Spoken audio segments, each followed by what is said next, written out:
하나님의 말씀 히브리서 11장 27절에서 31절까지 하나님의 말씀 받들어 있습니다. 말씀 받들어 있습니다. 교독하겠습니다. 믿음으로 애굽을 떠나 왕의 노함을 무서워하지 아니하고 곧 보이지 아니하는 자를 보는 것 같이 하여 참았으며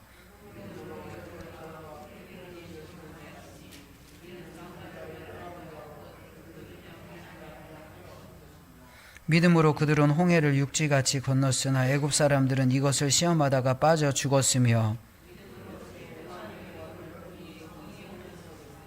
다 같이요. 믿음으로 기생 라합은 정탐꾼을 평안히 영접하였으므로 순종하지 아니하는 자와 함께 멸망하지 아니하였도다. 아멘. 우리가 히브리서 11장 27절에서 31절 말씀을 나눴습니다. 앞에는 모세에 관한 이야기죠. 모세가 왕을 무서워하지 않았다고 이야기합니다. 왕을 무서워하지 않은 믿음은 그 어머니로부터 오고 부모님으로부터 온 것이라고 여겨질 수도 있습니다. 왜냐하면 그 앞에 23절 말씀에도 그 부모가 왕을 무서워하지 않았다 이런 표현들이 나와요. 3개월 이후에 이제 나일강에 모세를 떠나보내지만 어떻게 합니까? 이 어머니가 유모로 들어가 그 정체가 드러났는지 안 드러났는지 숨겼는지 숨기지 않았는지는 정확하게 알 수 없지만 이 유모로 취직하는 어머니를 통해서 믿음이 계속해서 모세에게 흘러갔겠지요. 그래서 왕의 명령을 두려워하지 않는 담대한 믿음, 하나님을 경외하는 믿음이 모세에게 있었던 것입니다. 그래서 사람을 두려워하지 않고 출애굽의 여정을 순종으로 하나님의 지팡이를 들고 이끌어갑니다. 홍해를 만났을 때에도 마른 땅으로 지나가죠. 마른 땅이라는 것은 지난 시간에 말씀드렸던 것처럼 완전히 이렇게 건조한 땅을 이야기하는 거예요. 사막을 표현하거나 광야를 표현할 때 마른 땅이라는 말과 똑같은 단어를 사용합니다. 그러니까 하나님께서 그 많은 홍해를 물러가게 하실 때 진짜 질퍽질퍽한 이 뻘과 같은 곳을 지나가게 하시는 것이 아니라 완벽하게 문제를 해결하시고 마른 땅으로 걸어가게 하시는 하나님의 은혜가 믿음의 사람을 통해서 이루어지는 거예요. 반면에 애굽의 군대들은 똑같이 같은 장소에 있지만 그 들어가는 표현이 달라요. 그들은 바닷속으로 들어가고 이스라엘 백성들은 마른 땅으로 지나간대요. 그러니까 우리 하나님의 백성이 믿음으로 살면 똑같은 장소와 똑같은 공간에 있을지라도 우리는 하나님의 해결이 있는 마른 땅에 서는 것이고요. 세상은 하나님의 심판과 하나님의 징벌을 피할 수 없는 거예요. 그러니까 우리가 늘 믿음으로 승리해야 됩니다. 오늘 본문의 말씀은 이제 30절과 31절 말씀에 나오는데 30절 말씀에 믿음으로 7일 동안 여리고를 도니 성이 무너졌으며 여호수아 장군에 대해서 말합니다. 여호수아와 더불어 이스라엘 백성들이 여리고성을 무찌르는 이야기가 30절 말씀에 단 한 절로 축약되어지고 요약되어져서 나옵니다. 그렇다면 이 말씀의 의미가 무엇일까요? 믿음으로 7일 동안 여리고를 도니 성이 무너졌다. 이 말씀의 의미가 뭘까요? 우리가 여호수아로 돌아가면 자세한 이야기를 알 수가 있습니다. 어떻게 믿음으로 이들이 승리했는지를 알 수가 있습니다. 여호수아 3장 3절 그리고 6절 그리고 17절 말씀을 제가 읽습니다. 백성에게 명령하여 이르되 너희는 레위 사람 제사장들이 너희 하나님 여호와의 언약궤 매는 것을 보거든 너희가 있는 곳을 떠나 그 뒤를 따르라. 여호수아가 또 제사장들에게 말하여 이르되 언약궤를 메고 백성에게 앞서 건너라 하매 곧 언약궤를 메고 백성에 앞서 나아가니라. 여호와의 언약궤를 맨 제사장들은 요단 가운데 마른 땅에 굳게 섰고 그 모든 백성이 요단을 건너기를 마칠 때까지 모든 백성은 그 마른 땅으로 건너갔더라. 마른 땅으로 건너가는 이야기가 또 나와요. 요단강을 건너갈 때도 마른 땅으로 건너갔어요. 근데 이때는 어떻게 마른 땅으로 건너갑니까? 언약궤를 앞세우는 거예요. 그리고 언약궤가 이 요단강 한 복판에 딱 설 때에 마른 땅이 되어져요. 그래서 이스라엘 백성들이 출애굽할 때 하나님의 구름 기둥과 불 기둥이 항상 앞에서 인도하셨어요. 그런데 어느 시점 어느 순간에 더 이상 불 기둥과 구름 기둥은 나오지 않아요. 그 시점은 아마도 이제 이 요단강을 건너서 이 가나안 땅을 직접적으로 들어가는 그 시점이 되어질 거예요. 그때 즈음에 더 이상 불기둥과 구름기둥에 대한 언급은 없어요. 근데 보이는 불기둥과 구름기둥은 믿음의 상징이죠. 하나님의 임재의 상징이죠. 하나님의 함께한다는 상징입니다. 가시적으로 보는 거예요. 믿음이 연약하다가도 아침에 뜨면 구름기둥이 있고 밤에 잠을 청할 때는 불기둥이 이스라엘 백성들을 지켜줘요. 그리고 이제 행진할 때에도 항상 불기둥과 구름기둥이 앞장서서 이스라엘 백성들을 백성들을 인도하는 거예요. 그러니까 믿음이 연약해지고 믿음이 떨어지다가도 눈을 들어 불기둥과 구름 기둥을 보면 다시 믿음을 추스릴 수가 있어요. 그래, 하나님이 우리와 함께하지, 하나님이 동행하지, 이 광야에 우리는 홀로가 아니야, 우리는 외롭게 쓸쓸히 광야를 지나가는 정말 노숙자와 같은 삶이 아니라, 집 없는 그런 이 버려진 인생이 아니라 하나님이 함께하시지, 하나님이 인도하시지. 그럼 믿음의 고백으로 다시 일어서는 거예요. 근데 진짜 가나안 땅에 들어가는 시점이 되었습니다. 근데 더 이상 불기둥과 구름 기둥에 대한 언급이 없어요. 그리고 언약궤를 제사장이 메고 앞장서는 거예요. 이제 그 언약궤를 따라가는 거예요. 언약궤를 메고 여리고성을 돌잖아요. 언약궤를 따라간다는 것, 언약궤를 메고 믿음으로 여리고성을 돈다는 것은 무엇입니까? 보이지 않지만 언약궤, 여호와에게, 이런 표현으로 성경에 나오죠. 언약궤, 여호와에게, 이런 표현으로 나와요. 레위기 말씀에 법궤라는 말로 나오는데, 우리가 언약궤를 법궤 이런 표현을 아주 많이 쓰잖아요. 근데 사실 성경을 보면 법궤라는 말은 레위기 말씀 16장 말씀에 유일하게 성경 전체에 딱 한 번 나오는 단어이고, 그 법궤라는 말조차도 다른 성경 구절에서는 뭐 상자, 궤, 그냥 성경의 언약궤를 표현하는 상자, 궤, 그런 말로 일반적인 단어예요. 그러니까 법궤라는 말로 이 성경에 이 이스라엘 백성들이 따라가는 그 궤를 기록하기보다는 언약궤, 여호와의 궤, 이런 말로 훨씬 더 많이 기록되어 있거든요. 오늘 본문의 말씀에도 언약궤를 따라간다라고 이야기합니다. 그럼 이스라엘 백성들이 언약궤를 따라 여리고성을 돌았다는 것은 어떤 의미예요? 믿음으로 돌았죠. 언약궤를 따라가는 것은 보이지 않지만, 가시적 불기둥과 구름 기둥이 없지만 믿음으로 따라가는 거예요. 저 언약궤, 거기에 뭐 아론의 쌍난 지팡이가 있고 만나가 있고 십계명이 있잖아요. 그 말씀을 따라가는 거예요. 가시적으로 보이지 않지만 하나님의 언약의 말씀, 그 언약 율법의 핵심이 십계명이잖아요. 그러니까 말씀을 통해서 임재하시고 역사하시는 하나님을 믿음으로 따라가는 것입니다. 그럴 때 그 성이 무너지고 그 성을 점령할 수 있었음을 말하는 거예요. 우리가 믿음이라는 게 뭐예요?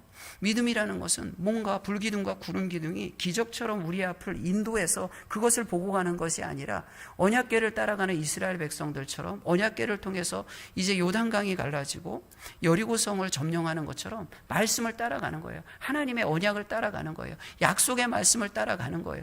우리는 신실치 못하지만 하나님은 신실하세요. 언약을 하신 하나님은 신실하셔서 하나님은 반드시 그 언약을 지키시는 분이에요. 그러니까 그 신실한 하나님을 믿음으로 따라갈 때에 우리가 점령할 수 없고 감당할 수 없는 요단강을 갈라서게 하는 것이고, 또 점령할 수 없는 여리고성을 우리가 차지할 수가 있는 거예요. 우리의 인생과 삶 가운데 각자의 여리고성이 있어요. 내 힘으로 안 되는 게 있어요. 내 힘으로 절대 정복되지 않는 것이 있어요. 인간의 실력으로 안 되는 게 너무너무 많아요.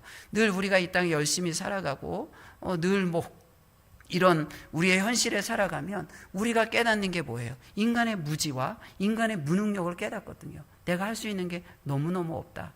성경을 읽거나 아니면 책을 읽거나 무엇인가 좀 공부를 해보려고 하면 여실히 깨닫는 게 뭡니까? 우리의 무능력과 무능을 깨닫는 거예요.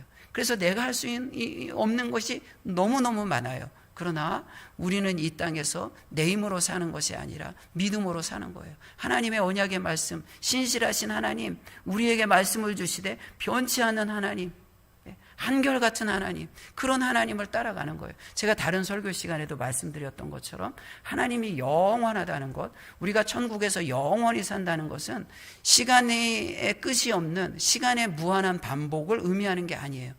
사실 따지고 보세요. 우리가 지금 이런 세상에서 단순히 영생이라는 것이 영원히 사는 것이고, 하나님이 영원하다는 그 하나님의 속성이 시간의 연속이라고 생각하면 그 하나님의 영원 가운데 우리가 살아가는 삶이 얼마나 지루하고 무료하겠어요. 이런 그러니까 하나님의 영원한 것, 하나님이 영원하시다는 것은 단순히 시간의 계명이 아니라 하나님 안에 온전하다, 하나님 안에 온전한 능력이 있다.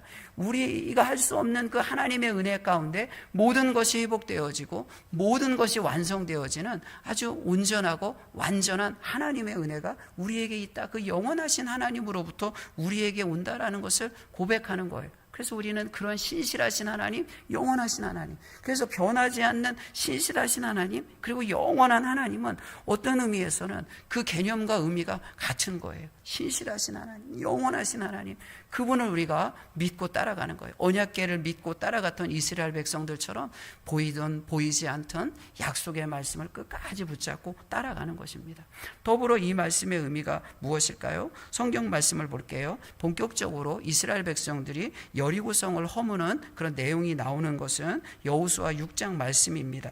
여호수아 6장 3절, 4절 그리고 몇 절의 말씀을 제가 읽을 텐데, 먼저 3절 말씀을 보세요. 너희 모든 군사는 그 성을 둘러 성 주위를 매일 한 번씩 돌되 엿새 동안 그리하라. 제사장 7은 7 양각 나팔을 잡고 언약궤 앞에서 나아갈 것이요 7째 날에는 그 성을 7번 돌며 그 제사장은 나팔을 불 것이며, 7절 말씀, 또 백성에게 이르되 나아가서 그 성을 돌되 무장한 자들이 여호와 궤 앞에서 나아갈지니라 하시니라. 8절, 여호수아가 백성에게 이르기를 마침에 제사장은 7 양각 나팔 7을 잡고 여호와 앞에서 나아가며 나팔을 불고 여호와의 언약궤는 그 뒤를 따르며, 이어지는 9절 말씀입니다. 그 무장한 자들은 나팔 부는 제사장들 앞에서 행진하여 후군은 궤 뒤를 따르고 제사장들은 나팔을 불며 행진하더라. 그리고 13절 말씀, 제사장 7은 양각 나팔 7을 잡고 여호와의 궤 앞에서 계속 행진하여 나팔을 불고 무장한 자들은 그 앞에 행진하며 후군은 여호와의 궤 뒤를 따르고 제사장은 나팔을 불며 행진하니라. 이스라엘 백성들이 여리고성을 도는 것에 대한 설명을 하는 거죠. 하나님께서 말씀하시는 거, 어떻게 여리고성을 돌아야 되는지를 이야기해요. 근데 말씀에 우리가 이제 여리고성을 생각하면, 옛날에 제가 오래전에도 이 설교를 했던 것으로 기억하는데, 주일학교 때 이제 우리가 여리고성을 도는 이스라엘 백성들을 생각하면, 이제 이스라엘 백성들이 언약궤를 앞세우고 이스라엘 백성들이 여리고성을 도는데 매일 한 바퀴씩 돌았습니다. 그리고 마지막 날에는 7바퀴 돌았습니다. 이렇게 이제 여리고성을 무너뜨리는 장면을 이해를 해요. 근데 성경 말씀을 자세히 보면 여리고성을 도는데 이 여리고성을 도는 사람들이 누구인지에 대해서 아주 구체적으로 이야기해요. 너희 모든 군사는 성을 둘러 성 주위를 매일 한 번씩 돌되, 이렇게 말합니다. 백성이 다 돌아라, 이런 표현이 사실은 없어요. 군사가 돌아라, 이렇게 말하고요. 제사장 7은 7 양각 나팔을 잡아라.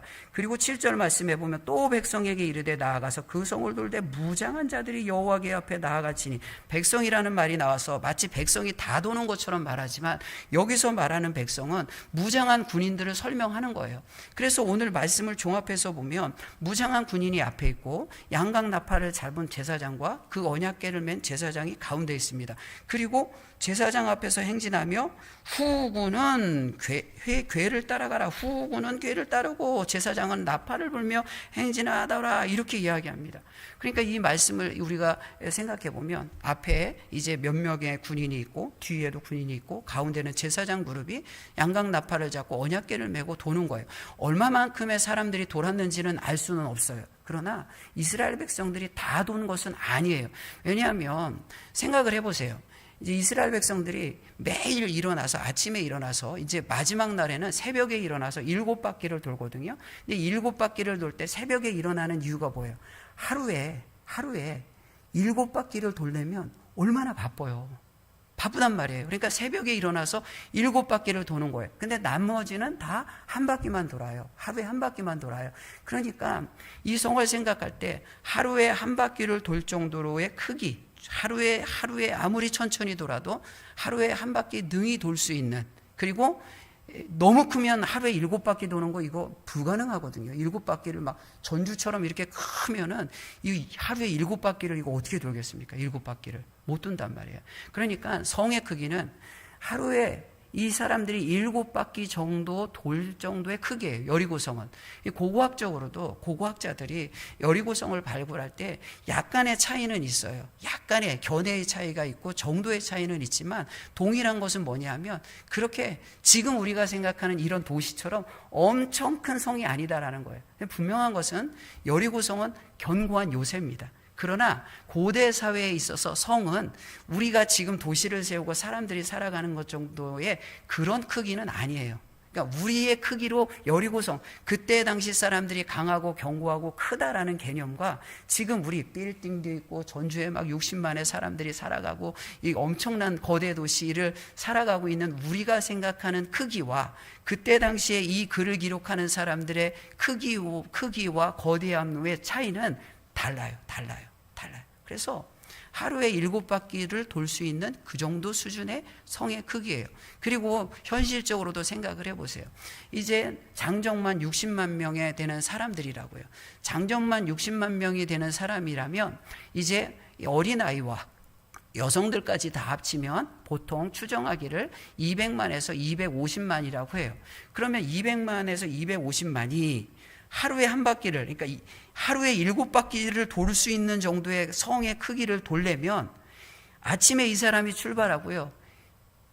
이 사람이 다 돌아와도 나머지 사람은 출발을 못해요. 200만이 넘는 사람이 출발조차 못하는 거예요. 그러니까 하루에 100바퀴를 돌 수 있는 성의 크기라면, 그 정도의 크기가 여리고 성이라면 200에서 250만 정도 되는 사람들의 이 하루에 한 바퀴를 돌려면, 제가 아침에 새벽에 일찍 일어나서 저는 한 바퀴를 돌고 왔단 말이에요. 이미 돌고 왔는데 아직 이 사람들은 출발도 못했단 말이에요. 밤새도록 200만이 돌고 해도 그 돌 수 있는 그런 현실적인 그런 게 아니라고요. 그리고 그런 현실적인 문제를 떠나서 성경을 자세히 읽어보면 모든 백성이 돌았다라는 것을 지원하고 지지하는 그런 구절들이 성경에 그렇게 나오지 않아요. 자세히 읽어보면 그렇습니다.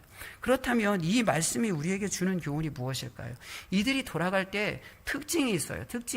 뭐 어떤 것이냐면, 오늘 다 읽지는 않았지만 여호수아 6장 10절 말씀해 보면 말하지 말라, 조용하라, 떠들지 말라, 말소리 내지 말라는 거예요. 조용하라는 거예요. 무엇입니까?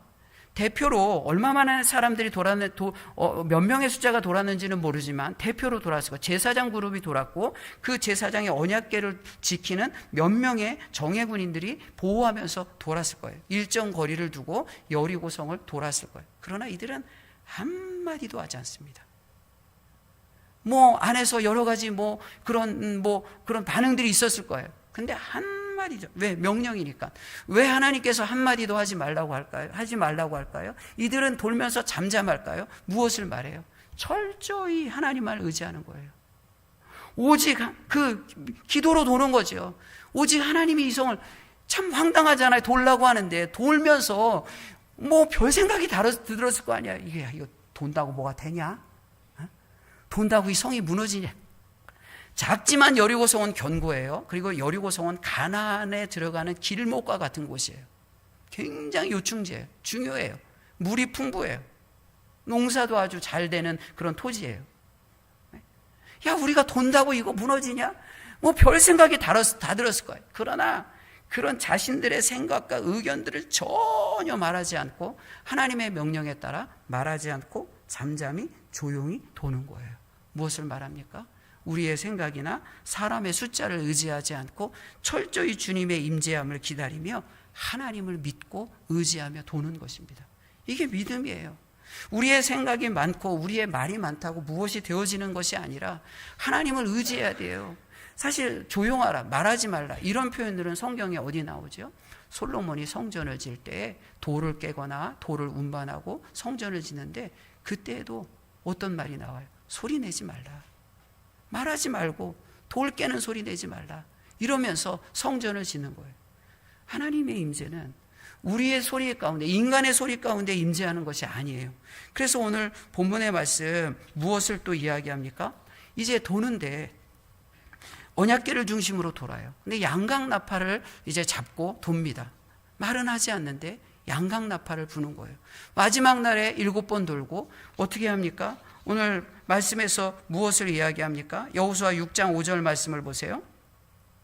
여호수아 6장 5절 말씀, 제사장들이 양각나팔을 길게 불어 그 나팔 소리가 너희에게 들릴 때 백성은 다 그 소리로 외쳐 부를 것이라. 그리하면 성벽이 무너져 내리리니 백성은 각기 앞으로 올라갈지니라 하시매. 이렇게 말합니다. 양각 나팔을 길게 불어라 이렇게 말합니다. 양각 나팔을 길게 분다는 게 뭐죠? 양각이라는 거, 양의 뿔이라는 거잖아요. 양의 뿔로 된 나팔을 길게 분다는 표현은 성경에 유일하게 본문 이외에 한 번 더 나와요. 거기 어디냐 하면 출애굽기 19장 13절 말씀입니다.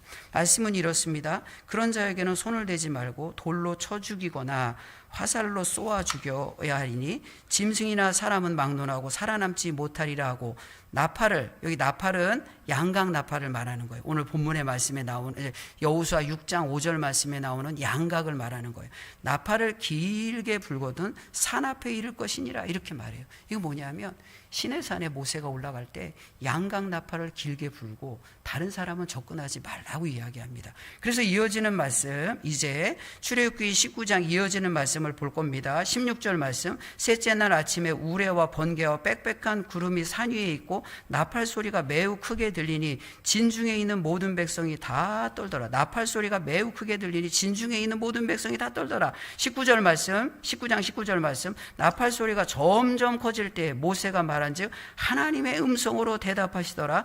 여호수아 6장 16절 말씀, 일곱째 날에 제사장들이 나팔 불 때 여호수아가 백성에게 이르되 외치라 여호와께서 너희에게 이 성을 주셨느니라. 출애굽기의 말씀과 여호수아의 말씀, 나팔을 길게 분다는 것은 어떤 의미죠? 나팔을 길게 불 때 하나님이 모세, 이 시내산에 임재하시사 모세를 만나는 거예요. 그래서 나팔을 길게 분다는 것은 하나님의 임재와 좌정을 이야기하는 거예요. 우리가 요한계시록, 그러니까 데살로니가에서도 나팔 불 때 찬송에서 나팔 불 때 나의 이름 나팔 불 때, 이게 하나님의 임재를 말하는 거예요. 하나님의 심판의 임재를 말하는 거예요. 그러니까 조용해, 말하지 마, 떠들지 마. 너희들 이 남겨진 숫자로 할 생각하지 말고 끝까지 기다려, 믿음으로 기다려, 하나님을 의지해.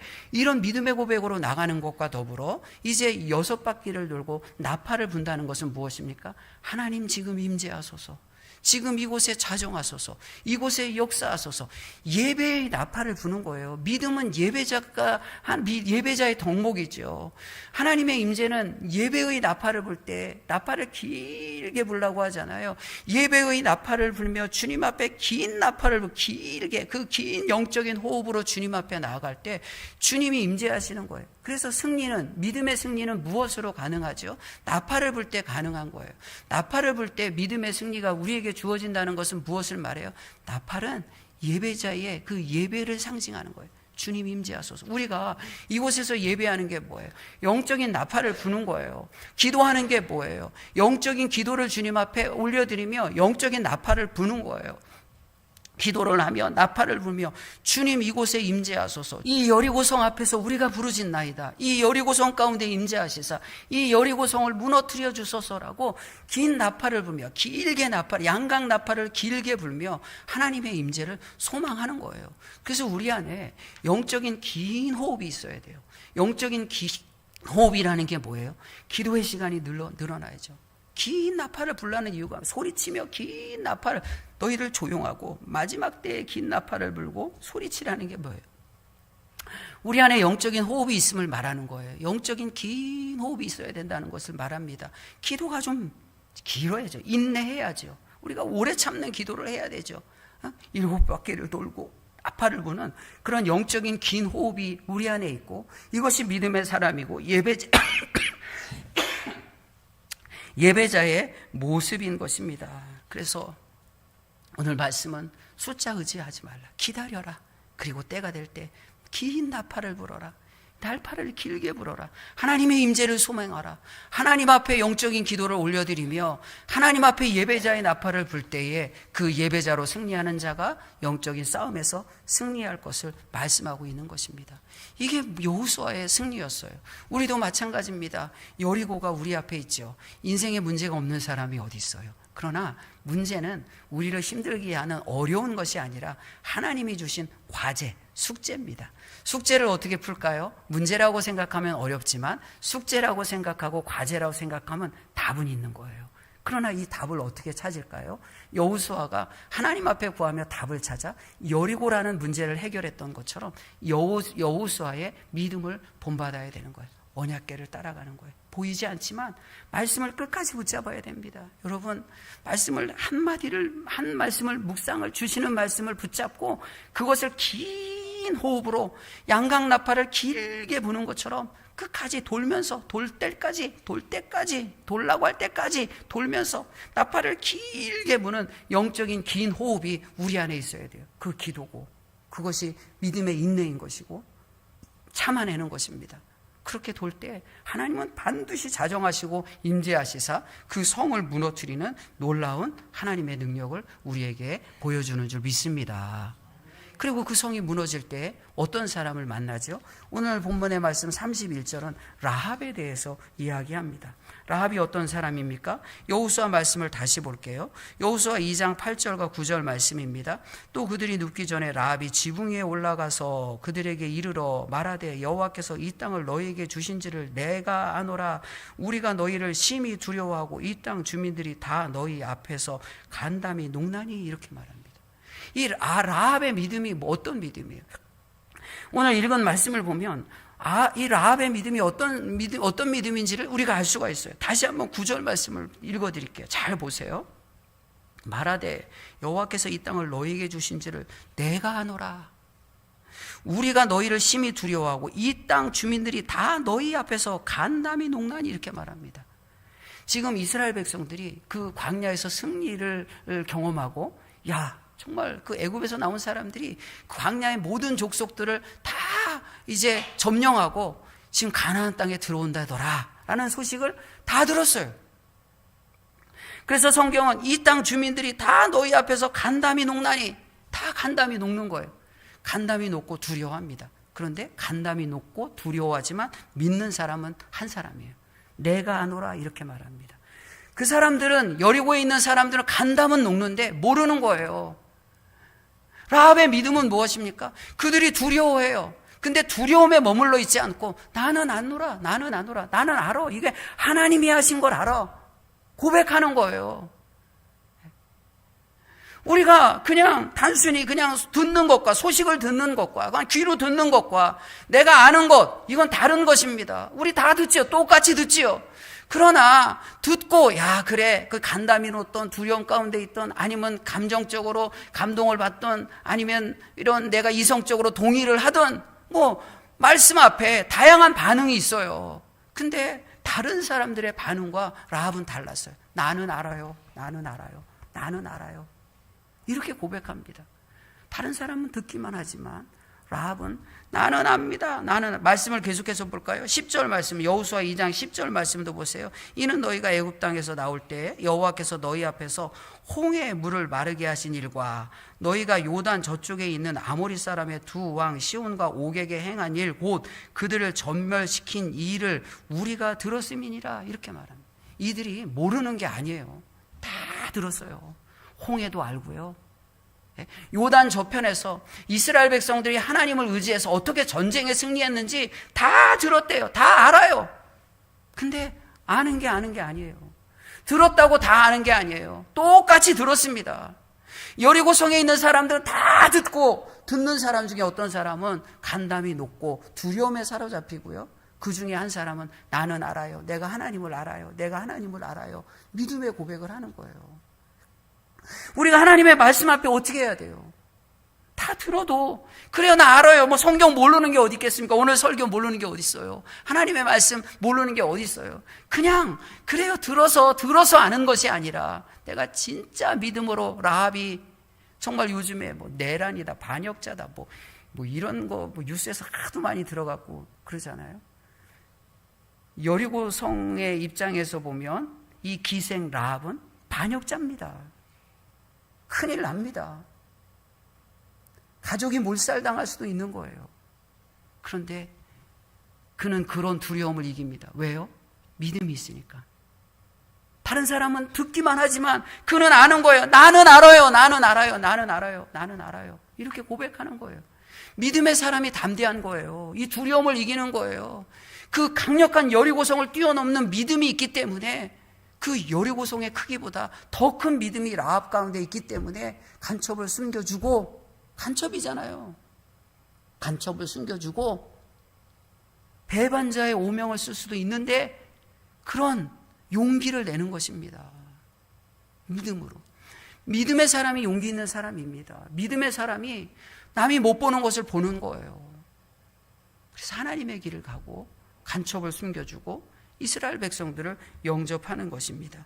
여호수아 2장 11절 말씀을 보겠습니다. 우리가 듣자 곧 마음이 녹았고 너희로 말미암아 사람이 정신을 잃었나니 너희 하나님 여호와는 위로 하늘에서도 아래로는 땅에서도 하나님이시니이다. 고백이잖아요. 하나님이 진짜 하나님이십니다. 이런 믿음의 고백으로 라합이 이제 그 나라가, 이 성이 무너지는 그런 상황 가운데 구원을 받는 그런 믿음으로 나아가는 것을 보게 됩니다. 말씀을 정리하겠습니다. 여호수아도 믿음의 사람입니다. 라합도 믿음의 사람인 것을 오늘 성경에서 말합니다. 언약궤를 따라가지요. 말씀을 따라가는 것입니다. 앞장서서는 안 됩니다. 따라가야 합니다. 하나님 앞에 내가 설 때에 힘이 줄어드는 거예요. 제가 금요기도했다나 설교 때도 언젠가 말씀드린 것처럼 하나님은 하나인데 하나님 앞에 0인 내가 앞에 서면 앞에 설수록 0.1, 0.01, 0.001 계속 줄어드는 거예요. 근데 하나님 한 분 앞에 0인 내가, 0은 아무것도 아니거든요. 근데 이 0인 내가 나 홀로는 아무것도 아닌데 하나님 한 분, 이 하나님 한 분 뒤에 서면 10이 되고 100이 되고 1000이 되고 10,000이 되고 계속해서 늘어나는 거예요. 따라가는 거예요. 말씀을 따라가는 거예요. 말씀 앞에 나를 복종시키고 내가 죽어야 돼요. 제가 종종 이제 우리가 죽어야 됩니다. 그런 표현들을 설교 시간에도 오래전에 말씀드렸잖아요. 다시 이제 내가 죽는 게 뭘까? 이런 것들을 제가 개인적으로 이제 곰곰이 묵상하면서 그런 생각이 들었어요. 야, 내가 살아있는 게 내 인생의 가장 큰 저주는 내가 살아있는 거다. 죄인인 내가 살아있다면 이것보다 더 큰 저주가 없다. 내가 죽는다는 것, 죽을 수 있다는 것, 예수 그리스도의 십자가에서 내가 죽어야 된다는 것, 이건 놀라운 축복이다. 이건 진짜 행복한 사람이다. 내가 살아있다는 건 끔찍한 일입니다. 저주입니다. 이 죄악이 살아있다는 것, 죄인이 살아있다는 것, 끔찍한 일이거든요.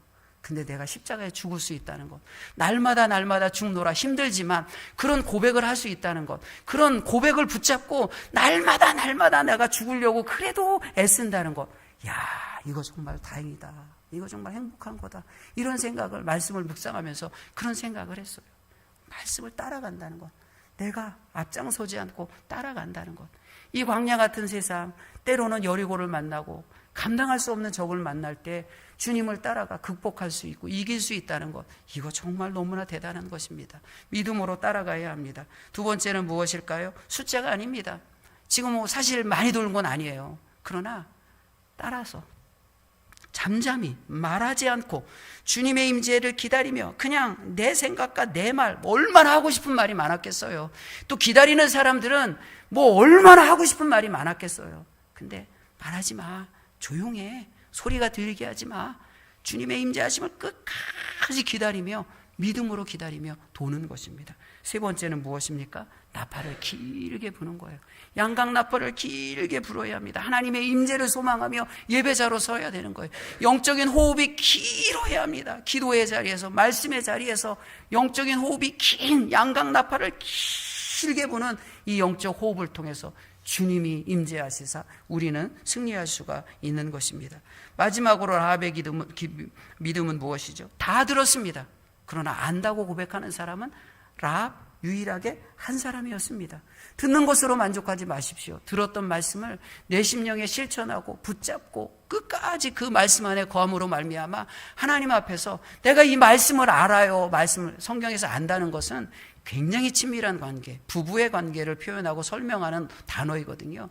하나님과 그런 말씀을 통해서 영적 연합과 교제를 통해서 제가 이 말씀을 알았습니다. 깨달았습니다. 그런 믿음으로 나아가는 거예요. 이것이 라합의 믿음이었습니다. 오늘 여호수아와 라합의 이 믿음을 우리가 또 함께 나누면서 우리도 끝까지 믿음으로 승리하고 믿음으로 이기고 믿음으로 요단강도 여리고성도 무너뜨리고 또 믿음으로 차지하며 나아가는 우리 모두가 되기를 축복하고 축원합니다.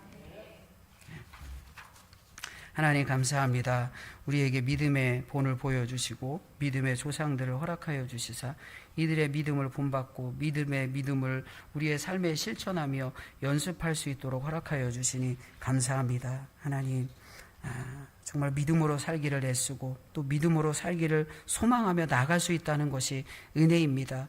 믿음으로 살기를 소망하며 그렇게 몸부림치고 발버둥치는 우리의 삶 가운데 하나님께서 함께 하시고 성령 하나님께서 도와주시사 하나님 정말 믿음의 승리자들이 다 되어질 수 있도록 우리의 힘으로 되지 않는데 하나님께서 도우심으로 말미암아 우리가 끝까지 믿음으로 승리할 수 있도록 주여 인도하여 주시고 역사하여 주시옵소서. 예수님의 이름으로 기도하옵나이다. 아멘.